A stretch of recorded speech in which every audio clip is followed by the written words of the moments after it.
Assalamualaikum warahmatullahi wabarakatuh. Salam, Om Swastiastu, Namo Buddhaya, salam kebajikan. Halo semuanya, kami dari kelompok 1 Semeru. Pada video kali ini kami akan menjelaskan preview artikel penyakit menular sifilis yang sudah kami buat berupa PowerPoint. Izinkan saya memperkenalkan diri sebagai ketua kelompok 1 Semeru. Saya Muhammad Alfa Muzakir Rusdan Fauzi dengan NIM 241092131008 dan anggota kelompok saya. Perkenalkan, nama saya Muhammad Rafiq Akbar dengan NIM 241091210041. Perkenalkan, saya Rina Kinana Devi dengan NIM 24109191200009. Perkenalkan, nama saya Nur Syifa dengan NIM 24109122200002. Perkenalkan, nama saya Mutia Sinta Molisa dengan NIM 24109123200007. Perkenalkan, nama saya Aisyah Nurhayati dengan NIM 24109121200004. Perkenalkan, saya Sri Mahmuda dengan NIM 24109123200017. Perkenalkan, nama saya Aulia Rihma dengan NIM 24109122200019. Perkenalkan, nama saya Aurelia Salsabila Endaura dengan NIM 24109122200037. Perkenalkan, nama saya Zana Sulmawah dengan NIM 24109122200034. Sekian perkenalan dari kelompok kami. Selamat menonton. Sifilis adalah infeksi menular seksual yang telah menjadi masalah kesehatan sejak lama. Dalam jurnal yang ditulis berjudul Sifilis, berbagai aspek penting tentang penyakit ini dibahas, mulai dari penyebab dan gejala hingga cara diagnosis dan pengobatannya. Jurnal ini juga menyoroti peningkatan angka kasus sifilis di banyak negara, yang menunjukkan perlunya meningkatkan kesadaran dan edukasi kesehatan di masyarakat. Penulis mengajak kita untuk lebih memahami cara penularan sifilis serta dampaknya terhadap kesehatan individu dan komunitas. Dengan pemahaman yang lebih baik, diharapkan stigma yang melekat pada penyakit ini dapat berkurang dan upaya pencegahan serta pengobatannya dapat ditingkatkan. Semoga tulisan ini bermanfaat bagi para profesional kesehatan, akademis, dan masyarakat umum dalam usaha bersama memerangi sifilis dan meningkatkan kesehatan seksual. Sifilis adalah infeksi menular seksual yang disebabkan oleh bakteri Treponema pallidum. Dalam jurnal, berbagai aspek penting tentang sifilis dibahas, termasuk bagaimana penyakit ini menyebar, gejala yang muncul, serta cara diagnosis dan pengobatannya. Saat ini, angka kasus sifilis meningkat di banyak negara yang menunjukkan bahwa kita perlu lebih sadar dan mendidik masyarakat tentang kesehatan seksual. Gejala sifilis terbagi dalam beberapa tahap, dimulai dengan luka di area infeksi, diikuti oleh tahap sekunder yang bisa menyebabkan ruam dan gejala lainnya. Jika tidak diobati, sifilis bisa berlanjut ke tahap laten dan tersier yang dapat menimbulkan masalah serius. Untuk diagnosis, dokter biasanya melakukan pemeriksaan darah dan pemeriksaan fisik, dan pengobatan sifilis umumnya efektif menggunakan antibiotik, terutama penisilin. Jurnal ini menekankan pentingnya pencegahan melalui edukasi yang baik dan akses ke layanan kesehatan yang lebih mudah, sehingga kita bisa mengurangi stigma dan meningkatkan upaya deteksi serta pengobatan dini sifilis. Kritik dan perbandingan antara jurnal keduanya menunjukkan dua pendekatan berbeda dalam membahas sifilis. Jurnal utama memberikan gambaran umum tentang sifilis, termasuk epidemiologi, gejala, diagnosis, dan pengobatan. Ini sangat relevan mengingat peningkatan kasus sifilis di berbagai negara, tetapi fokusnya tidak mencakup komplikasi serius seperti neurosifilis. Hal ini bisa membuat pembaca kurang memahami dampak penyakit ini pada sistem saraf pusat. Di sisi lain, jurnal pendukung lebih spesifik, berfokus pada neurosifilis sebagai salah satu komplikasi dari sifilis yang memengaruhi sistem saraf.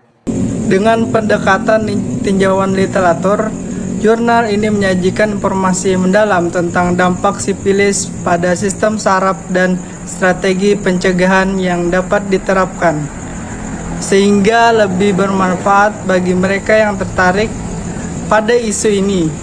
Sementara jurnal utama cocok bagi pembaca yang ingin memahami sifilis secara umum. Ahmad dan Bahar memberikan analisis yang lebih dalam tentang neurosifilis, mencerminkan tujuan yang berbeda. Keduanya saling melengkapi, memberikan pemahaman yang lebih utuh tentang tantangan dalam pengendalian sifilis dan dampaknya terhadap kesehatan masyarakat. Jurnal utama memiliki beberapa kekurangan, terutama terkait fokus dan metodologi. Judul yang terlalu umum membuat pembaca kesulitan memahami kontribusi spesifik artikel ini. Jika jurnal ini merupakan proceeding, mungkin tidak memiliki metodologi yang jelas, sehingga validitas hasilnya bisa diragukan. Kurangnya informasi detail juga menyulitkan penilaian tentang manfaat temuan untuk praktis klinis atau kebijakan kesehatan.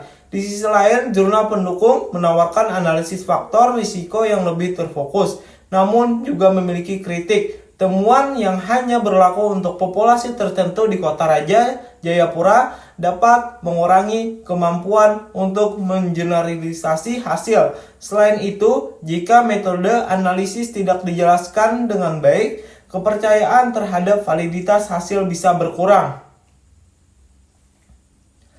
Keterbatasan dalam pengambilan data, seperti ukuran sampel yang tidak jelas, juga perlu dipertimbangkan. Jurnal utama memiliki beberapa kekurangan, terutama dalam hal fokus dan metodologi. Judul yang terlalu umum, sifilis, membuat pembaca sulit memahami kontribusi spesifik dari artikel ini. Sebagai proceeding, mungkin saja artikel ini tidak menyarankan metodologi yang rinci yang bisa mempengaruhi validitas dan aplikabilitas hasilnya. Selain itu, kurangnya informasi detail membuat sulit menilai seberapa bermanfaatnya temuan ini untuk praktek klinis atau kebijakan kesehatan. Di sisi lain, jurnal pendukung dan membahas evolusi dan penyebaran agen penyebab sifilis, tetapi juga memiliki kritik meskipun memberikan wawasan yang lebih dalam secara biologis. Konteks yang terlalu luas mungkin kurang relevan bagi pembaca yang mencari informasi praktis untuk pengendalian penyakit di tingkat lokal. Materi yang dibahas bisa terasa kompleks dan sulit dipahami bagi pembaca non-spesialis.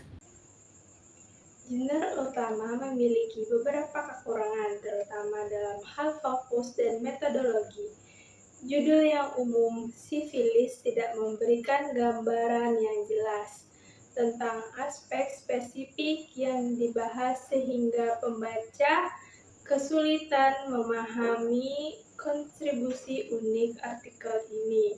Sebagai proceeding, artikel ini mungkin tidak menyajikan metodologi yang rinci yang dapat mengurangi validitas dan keandalan hasil penelitian. Selain itu, kurangnya detail membuat sulit untuk menilai seberapa bermanfaat temuan ini bagi praktik klinis atau kebijakan kesehatan.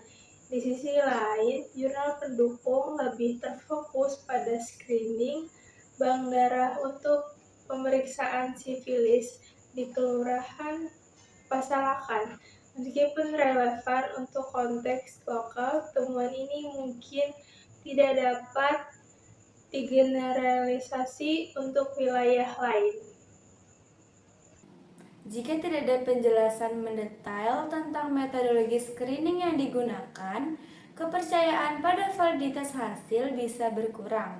Meski menyajikan informasi yang berguna, kurangnya data tentang hasil atau dampak dari program screening bisa membatasi pemahaman tentang efektivitas intervensi. Secara keseluruhan, kedua jurnal memiliki kelebihan dan kekurangan masing-masing. Jurnal utama lebih bersifat umum dan informatif, sementara jurnal pendukung 5 menawarkan perspektif yang lebih praktis dan kontekstual, yang dapat lebih relevan bagi praktisi kesehatan yang ingin menerapkan screening di tingkat komunitas. Berdasarkan analisis dari beberapa jurnal yang ada, dapat disimpulkan bahwa kasus sifilis semakin meningkat di berbagai tempat, termasuk di pusat kesehatan reproduksi. Hal ini menunjukkan bahwa kita perlu memberikan perhatian lebih serius terhadap masalah ini. Komplikasi serius seperti neurosifilis dapat berdampak besar pada sistem saraf pusat, sehingga pencegahan dan pemahaman tentang penyakit ini sangat penting. Selain itu, screening rutin di fasilitas kesehatan termasuk bank darah menjadi langkah krusial untuk mendeteksi sifilis lebih awal.